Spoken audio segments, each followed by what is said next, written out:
flat bread, if you will, made out of potatoes. Oh, out of spinach? Yeah, out of potatoes. Oh. So growing up, my grandmother would make lefse and do a special rolling pin. If you ever see a rolling pin that just has, how would you describe that? A rolling pin that's just got, yeah, it's just got all kinds of little holes in that rolling pin. Well, that's a lefse pin, and they would literally take potatoes, they'd mash it up, mix it with water and flour, and you know, so very readily available ingredients, roll it out, and you know, just it's quite a laborious you know, process. And when you're done, you end up, it looks just like a flour tortilla. How do you spell it? Lefse? L-E-F-S-A. It's Norwegian. Yes. What? L-E-F-S-A. And so, you know, so here we are. We have potatoes from the garden, we have some flour, we have water, and we mix that all together, and now we've created a flatbread that, you know, the traditional use is you put butter on it, and while they're hot, you roll it up and you eat it with butter and sugar. Oh, sugar, huh? That's really good for you. So then you can have all kinds of variations. And so, you know, you deviate. You go to a restaurant in northern Minnesota, they are going to have lefse, they're going to have lutefisk. And they will, lutefisk is some horrendous smelling, like rotten fish or whatever, I don't know, fermented fish maybe. It's just terrible. And so of I course, like fresh fish better. yeah, so we never went there, but we always grabbed the lefse and ran, so, you know. So can you make this with other potatoes than just your white Yes. potatoes? Like Yes. your Yukon Golds and Mhm. sweet, can you do it with sweet You potatoes? can, yes. Absolutely, you can do this, yes.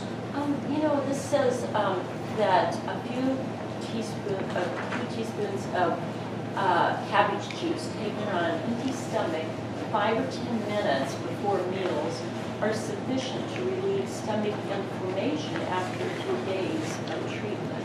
Isn't that fun?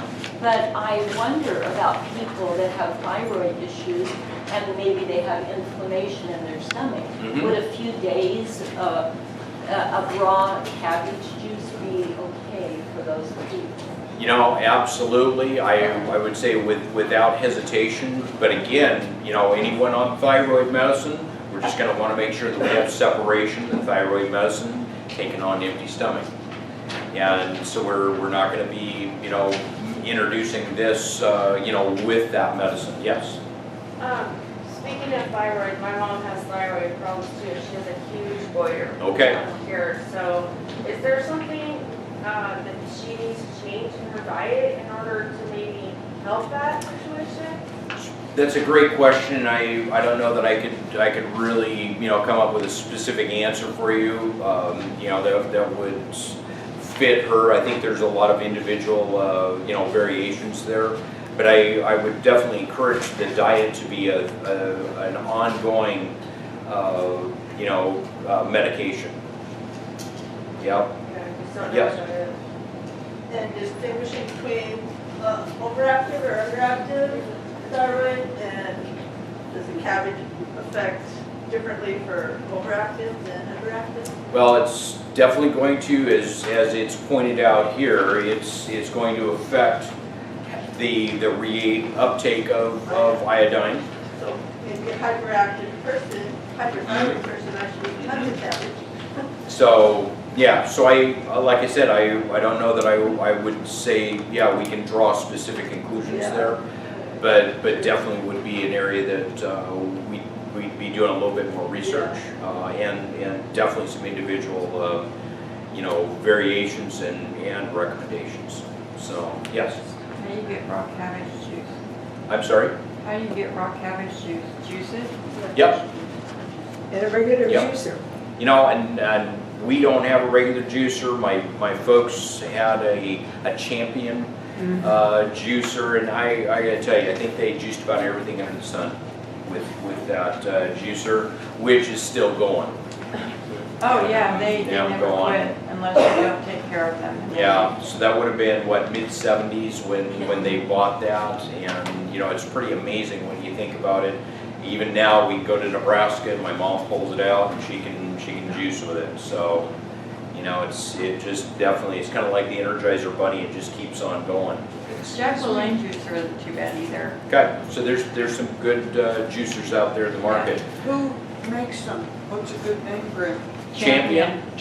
Yep.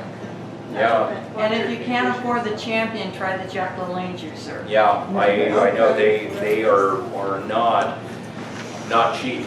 So yeah, we're talking about that, just that component of cabbage that can decrease inflammation. And I'm going, wow, pretty incredible. You know, if you didn't have a juicer, if you had a really powerful blender, like if you had a Vitamix or even an oyster blender that costs $40, it's a very powerful blender. And you could do that, blend it with some water, and you would have the fiber.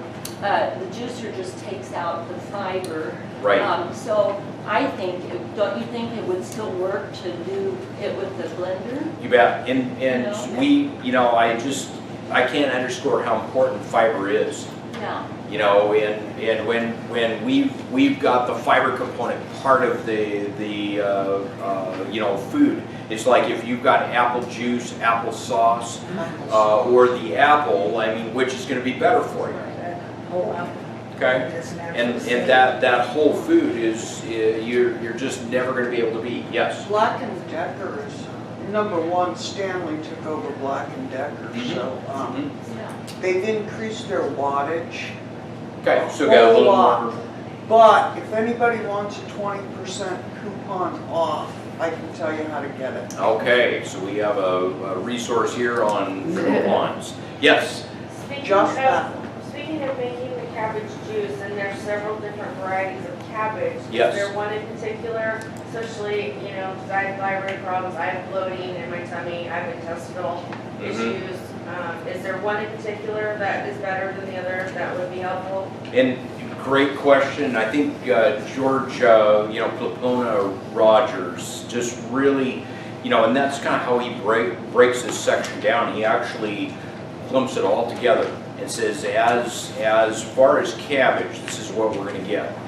And I will have to look at the other section. I will bring the other section as a handout in the upcoming weeks, because I think that there you know, could arguably be, you know, one that's better than the other. I just don't have that answer for you, so I apologize. Yes. 3 weeks ago, I came to class, and that day I was getting ready to buy a Champion juicer.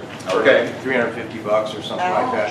And then after class, I decided I don't need a juicer. I don't think it takes too much of the nutrients out. And I was satisfied with my NutriBullet,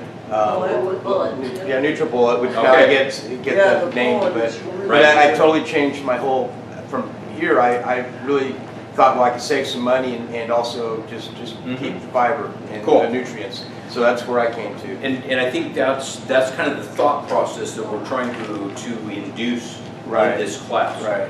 Because when we recognize that, yeah, you know, the Champion juicers are awesome. Right. You know, another term for juicing that a lot of folks don't like is that it's actually a great way of concentrating calories. Sure. So we can take, I mean, how many carrots does it take to make a glass of juice? Yeah, about 3. You got some pretty awesome carrots, because Well, usually. about a quarter of a cup. My mother used to juice Okay, in her 'cause Champion I was gonna juicer. say we just really can go flying through the carrots, and all of a sudden we're sitting here going, whoa! If I sat down and ate that many carrots, you know, and now all of a sudden we have something that is calorically significant. Yes, Jim? I have the Champion juicer, but I don't use it for juicing. I freeze bananas, fruit, and make sweet. Ice cream as well. Yeah, absolutely. and it works great, tastes great. Awesome. And I use the Awesome. blender. I use the blender for making juice that way because of the fiber and get all the good stuff. Absolutely, yes. Whenever you juice, you have all of this leftover stuff, the fiber and stuff. use it in making muffins or bread or There you go. using it to add to your soups, Right. stocks, or whatever. And Now I that's- gotta go buy a You cheese. don't throw it away. Yep, and that's what I love. Unless you have chicken. I don't know. Right, so you're using Yeah, all you're of that. using You're everything. using all I that. spent And yeah, my mom would incorporate that into a variety of breads and, you know, it's just really fun. Yes. Oh, yeah. My sister has a juicer, I don't like juicing at all. Uh-huh. But she ran the pulp through 2 or 3 times Okay, and got more and more out of it, just. got more and more out of it. So yeah, just kind of increasing the, And it came less and less. so it got increasing more the pulp. efficiency. Wow, I think we found a hot topic for this class. Yes. I think there's a role for juicing for people who can't consume a large volume because of illness. Right, For children who've been raised poorly and have not acquired a good taste for Right. fruits and vegetables. I mean, sweet fruit's usually not an issue, but right, not all of them are going to eat their kale and Brussels sprouts. right, And so you can get greens into them by juicing some of that mixed Right. with some fruits. So it's a way to sneak in good nutrients. There you go. It's kind of like a bridge until you can There you train go. your taste buds to enjoy, you know, the unprocessed way. there you go. It has that role. Absolutely, yeah, great point. Because, yeah, having kids, right? You know, and I just, my oldest daughter, you know, just, there was some, you know, what is, Jessica does not like tomatoes. My youngest, Ashley, loves tomatoes. Jessica does not like squash, never has, and she just turns the perfect shade of purple when and I won't forget that ever, when I said, you have to try some at least. And so she's sitting there picking at it and then sticks some in her mouth.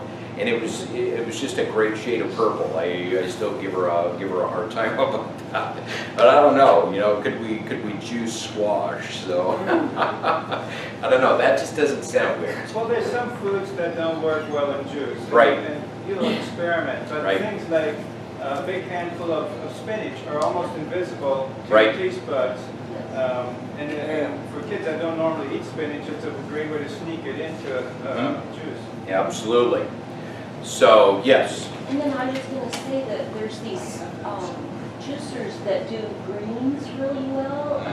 Most juicers don't do greens very well, but there's some specialized juicers that are for greens. So if you wanna get a bunch of greens, like if you have some illness, you wanna really saturate your body with a lot of greens and vitamins and minerals without a lot of calories. right. That would be one other reason to do. So we're looking at that benefit of, again, concentrating and increasing the nutrient density. You know, we're really going over the top on the phytonutrients and the antioxidants, the anti-inflammatory components. And you folks can read down through this. I mean, you're going to find the mention of cancer. You're gonna see where they're talking about the antioxidants and the anti-inflammatory properties. And before long, you're going to be going, you know, I think we're going to stop at Rayleigh's and we're going to get some red / purple cabbage, right? and you know, basically the take home is, just like everything that we discuss in this class, we are just looking for strategies of improving our overall quality of life. Whether it's a gastric ulcer, whether it's irritable bowel, you know, and so we just look at all these different areas, whether it's diabetes or thyroid. We just got so many strategies that can be implemented. And so cabbage is going to be really at the top of the heap here when we are talking about the vegetables to ensure that you have, you know, in your refrigerator, or planted in your garden, even better yet. Okay, so great fun with cabbage, and we're going to just touch on you know, our study from or the results from July 17. You know, where in this Alzheimer's Association International Conference, they were sharing, you know, the results that they had discovered, and I loved it. You know, the first sentence there. Researchers believe that they have uncovered a key piece of the puzzle in the connection between diet and dementia. Going, wow, pretty fun stuff. Here's these researchers that are finding a strong correlation between what you and I put into our mouth and dementia.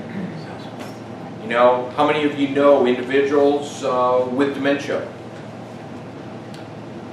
The prevalence, it's amazing how many millions of people worldwide, and that number, I believe, I can't remember if it was in this or it might have been the next, they are talking about that number like quadrupling over the next 20, 30 years. Hand over here. Okay. Yes. How, have they done any studies on the person? And that's part of this discussion. And the question was, have they done studies on reversing it? And so what the researchers are doing is they are looking at, okay, they are linking specific dietary pattern to blood markers for inflammation. Okay, and in this class we already probably have a pretty good idea of what those blood markers are going to be. Yes? Do that like with the studies on geographical, like China and Africa with heart conditions and stuff, lack of heart disease, which American diet has a profound amount. Is there studies that link different diets around the world with less Alzheimer's and dementia? And that's kind of what they're doing. And I think one of the areas, one of these they did kind of a cross-sectional, so it didn't really look like the China study. Have you ever read the China study? No, I haven't. I heard a little bit about it. Yeah, I would just encourage. If you want to talk about a powerful study. Right. You know, they're looking at a segment of the population. They're asking questions like, okay, why is it that they don't have, this problem or that problem? And then as the research is being done, and they start seeing the direct correlation between cancer and ingestion of animal protein. You're just sitting here going, whoa, wait a minute, they decrease the animal protein, they see the incidence of cancer come down, and they're literally tracing it in some of these studies, and you're just going, whoa, wait a minute. It really reinforces that total body response. And I know we have talked about that in this class, and I'm never going to get tired of utilizing those terms, simply because that is exactly what's happening. Our body, we are having a total body response to everything we put into our mouth. Whether we're talking about cabbage, my vegetarian Big Frank, an ice cream cone, okay, I don't even know how many ounces of sirloin steak comes in, but an animal, a steak, or the steamed broccoli, or cabbage soup, or lefse, or whatever we're talking about, our body's going to respond to it. Yes? Are they doing a follow-up book on the Churn study? I don't have an answer for you on that. Boy, I would really like to get that. Trying to study number 2. That would definitely be the follow-up. Yes, right. Yeah. Is Alzheimer's and dementia similar, alike, connected? Yes, they are. When we talk about Alzheimer's, we're talking about Alzheimer's dementia. There are different types of dementia, but Alzheimer's is So they're all wrapped up in what the they same- are. Yep. Yes. There's a new movie out, What the Health, and I think that is a follow-up on Forks Over Knives. On Forks Over Knives? Yeah. Oh, really? What's it called? What the Health? Is it on Netflix? Yes, it's on Netflix. Yes. Okay. Yeah, it's a good movie. Yeah. Quite a title. So it's a follow-up on Forks Over Knives, not China Study. Well, Or similar. our famous people, all of our good people are, A lot of the same. They cover it all. Nice. Nice. and So, yes, is it possible to have that one at the church here? the What the Health, I think that would be kind of fun. guess a few weeks. we'll have to get a copy of it. And I think that would be kind of fun. Wouldn't that be kind of fun to get together, you know, on maybe a Saturday night when the days are a little shorter and it's not 120 outside? You know, maybe have a Saturday night showing of What the Health, and everybody bring your own broccoli, right? What the hell? Or Brussels sprouts. So here's a statement, and this is Dr. Gu. We found that people who consume less omega-3, less calcium, less vitamin E, less vitamin D, vitamins B5, B2 have more inflammatory biomarkers. Oh. Okay?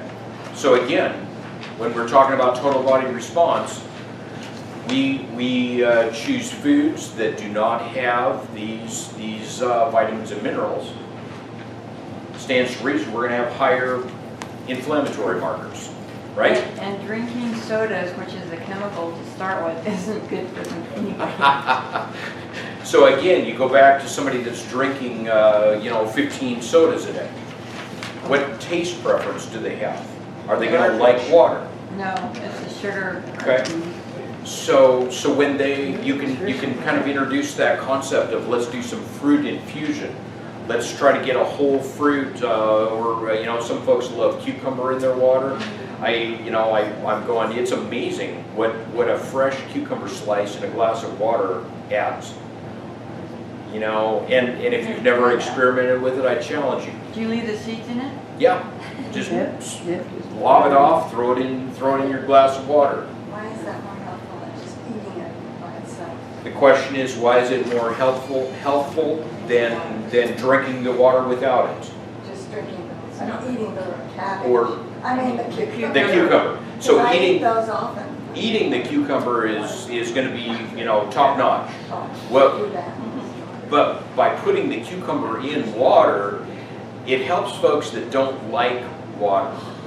They just don't like water because it doesn't taste like anything and it's not sweet, it doesn't have a flavor. And so then they don't, you add lemon, perfect. Add peaches or strawberries to water. Okay. Let it sit for a while. All right. So it's just kind of the various strategies out there of being able to put fruit slices like lemon, the cucumber, some cranberries. I even have some folks that were using like blackberries and raspberries and things like that, creating a fruit-infused water, and all of a sudden they're sitting here going, I'm not drinking 10 sodas a day. Okay? We had an individual in this class that was drinking over 20 a day, and I'm just sitting here going, whoa, 20 sodas. How much sugar is being ingested? And salt. Yeah. Okay? Or worse yet, how many artificial sweeteners are being ingested? And then we start looking at, again, the total body response to what we're putting into our mouth. And we start recognizing that, wait, I've got to get back to the basics. I've got to get back to the fruits and the vegetables and the whole grains. And just ensuring that I'm giving my body premium fuel because I really would like to have some premium results. And that's the big deal. Yes? I just wanted to make a quick comment of hope on those who are working on changing PACE preferences. Yes. Heard a paper named Doug Lyle, who wrote The Pleasure Trap, and who also goes in the same circles as Colin Campbell, Assistant, but his book is so fascinating, and it really only takes about 3 months for the high stimulating salt, sugar, fat flavors that we are so addicted to. But it's literally a 3-month pump to get over, and then you're set for the next 80 years. There you go. I mean, you really are. Great way of looking at it. For someone who's made big changes, right? It gets to the point where food that you don't want to eat any longer, like that pork chop or whatever it is, right? You'll look at it as if it's a rubber tire. I mean, it just will not even tempt you in any way whatsoever. You do not live feeling deprived in any way whatsoever. Right. You just eat whole plant foods. Right. You don't feel deprived in any sense at all. You just got to get over 3-month time. There you go. And I like that. I mean, you kind of, you put that into perspective, going the next 3 months, going to have an impact on, you know, many, many years of life. And so you start looking at it in that perspective, and you're going, okay, I can do this. I can change my daily routine and my taste preference. Yes. I'm so glad you said that. That I want to just validate that is so true.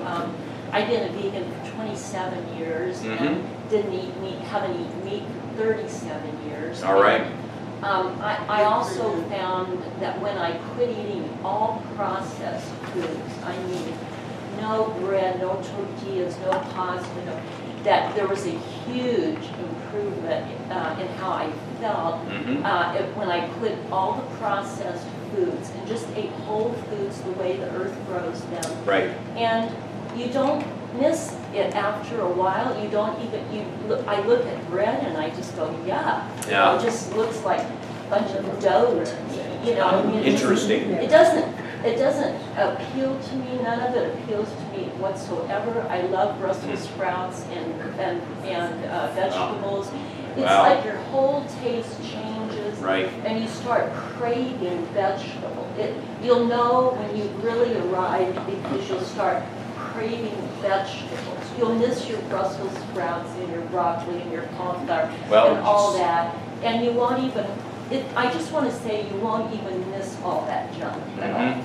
But So- not to say that all bread is Yeah. So not all bread, but Right. So quite a testimony. But it's true that our tastes change and Absolutely. our taste buds change in 3 Absolutely. weeks. And I've heard in 3 weeks. So some people that go on a raw food vegan diet, they actually, after 3 weeks, they can't stand the taste of any cooked food. And unfortunately, I would say that the concern I would have is that we start losing balance. And it's real easy to become imbalanced, and especially when we start saying, well, this bread is not good, and you know, we don't and eat so bread. it's a We process. can eat the whole grains. We can eat quinoa and rice and millet, and we can eat the whole grains. So in the interest of balance in this class, we're going to keep balance. Yes. We're going to keep the processed I've been pretty faithful, very faithful for 7, almost 8 weeks. And day before yesterday, I was at 2 celebration parties, and big thick brownie with frosting was looking at me for an hour. And then later, and I probably said, what the heck, nothing good. I ate it. And then that night, a big old chocolate chip cookie at another party, and I ate that. So what the heck, this is my cheat day. I didn't really enjoy it. The next day, I had body aches. Right. Sure. You know, and it's like fibromyalgia came back or something. You know, it's like sugar or something. Total body response. Yeah. It's like, wow. Absolutely. Absolutely. Well, we're going to wrap up, and so next time we're going to be picking up a little bit more on the dementia side. We're going to be discussing you know, the role of prebiotics. Again, in the interest of balance, looking at the microbiome of our GI tract. So let's close with a word of prayer. Dear Heavenly Father, thank you for this time that we've had to discuss health, and we ask for you to come into our lives this week and make it easier for us to eat cabbage and to recognize the power that we have by the choices that we are making and the foods we're putting into our bodies. We ask that you bring us all back again safely next week. In Jesus' name, amen. All right, have a wonderful vegetable-filled week.